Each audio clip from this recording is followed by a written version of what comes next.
Alright guys, तो आज हम बात करेंगे फिजिक्स के बारे में। फिजिक्स साइंस की एक ब्रांच है जिसमें हम मैटर, एनर्जी और नेचर के फंडामेंटल फोर्सेस की स्टडी करते हैं। मैटर का मतलब होता है हर वो चीज जो जगह घेरती है और उसका कुछ ना कुछ मास होता है। इसी तरह किसी ऑब्जेक्ट के काम करने की कैपेसिटी को हम एनर्जी कहते हैं। और नेचुरली फंडामेंटल फोर्सेस चार तरह के होते हैं: weak nuclear force, strong nuclear force, electromagnetic force and gravitational force. और फिजिक्स में हम यूनिवर्स के बिहेवियर को माइक्रोस्कोपिक लेवल से लेकर मैक्रोस्कोपिक लेवल तक समझने की कोशिश करते हैं, जिसमें माइक्रोस्कोपिक लेवल का मतलब होता है बहुत छोटे लेवल पर, जिसमें electrons, protons, neutrons, atoms and compounds आते हैं। वहीं मैक्रोस्कोपिक लेवल में बहुत बड़ी बड़ी चीजें आती हैं, जैसे कि planets, stars, galaxies, black holes etcetera. और इन सब को समझने के लिए हम ऑब्जर्वेशंस का, एक्सपेरिमेंट्स का एंड मैथमेटिकल मॉडल्स का सहारा लेते हैं। आप ये समझ ही चुके होंगे कि अगर हम यूनिवर्स को माइक्रोस्कोपिक लेवल से लेकर मैक्रोस्कोपिक लेवल तक स्टडी करने लग जाएं तो एक बहुत बड़ा फील्ड हो जाता है। इसीलिए हम फिजिक्स को छोटे छोटे सब फील्ड्स में डिवाइड कर देते हैं, जैसे कि classical mechanics, electromagnetism, thermodynamics, quantum mechanics, relativity and many more. और इन सब की मदद से हमारा मकसद मोशन को, इलेक्ट्रिसिटी को, मैग्नेटिज्म को, लाइट को, साउंड को, हीट को और स्ट्रक्चर ऑफ एटम को इस तरह एक्सप्लेन करने से होता है कि आसानी से समझ आ सके, समझाए जा सके और इनका इस्तेमाल हो।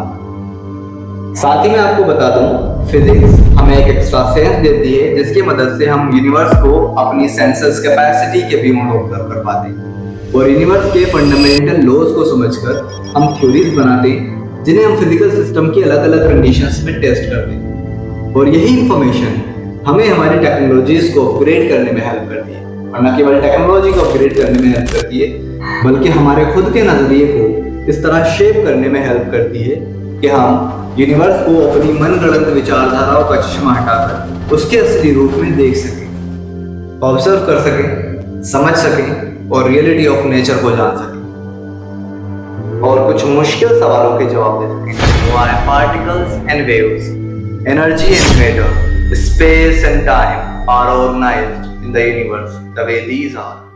और फिजिक्स के कॉन्ट्रीब्यूशंस का तो कहना ही क्या है, इसके लिए हजारों एग्जांपल्स दिए जा सकते हैं, लेकिन मैं आपको कुछ कंपैरिजन गिनाना चाहता हूँ। जैसे कि आप जानते हैं उसेन बोल्ट, जो 9.58 मीटर पर सेकंड की स्पीड से दौड़ता है। अगर हम इसी स्पीड को किलोमीटर पर आवर में कन्वर्ट करें तो ये होती है 44.72 किलोमीटर पर आवर। लेकिन आप जानते हैं जो हमारे पास फास्टेस्ट कार है, मौजूदा फास्टेस्ट कार है, वो करीब 400 किलोमीटर पर आवर की स्पीड से दौड़ती है। हमारे पास जो एरोप्लेन्स है वो 1000 किलोमीटर पर आवर की स्पीड से दौड़ते हैं। वहीं जो आर्मी जेट्स होते हैं वो 2000 किलोमीटर पर आवर की स्पीड से दौड़ते हैं। तो आप कंपेयर कीजिए 44.72 एंड 2000 किलोमीटर्स, एक बहुत बड़ा फर्क है। और ऐसे सैकड़ों एग्जांपल दिए जा सकते हैं, जो कि हम वेट लिफ्टिंग में दे सकते हैं, जो कि हम स्विमिंग में दे सकते हैं, जो कि हम जॉलिंग थ्रो में दे सकते हैं। और आज हम साइंस और टेक्नोलॉजी के दौर में जी रहे हैं, जिसमें लाइफ को साइंस और टेक्नोलॉजी के बिना इमेजिन कर सकना बहुत मुश्किल काम है।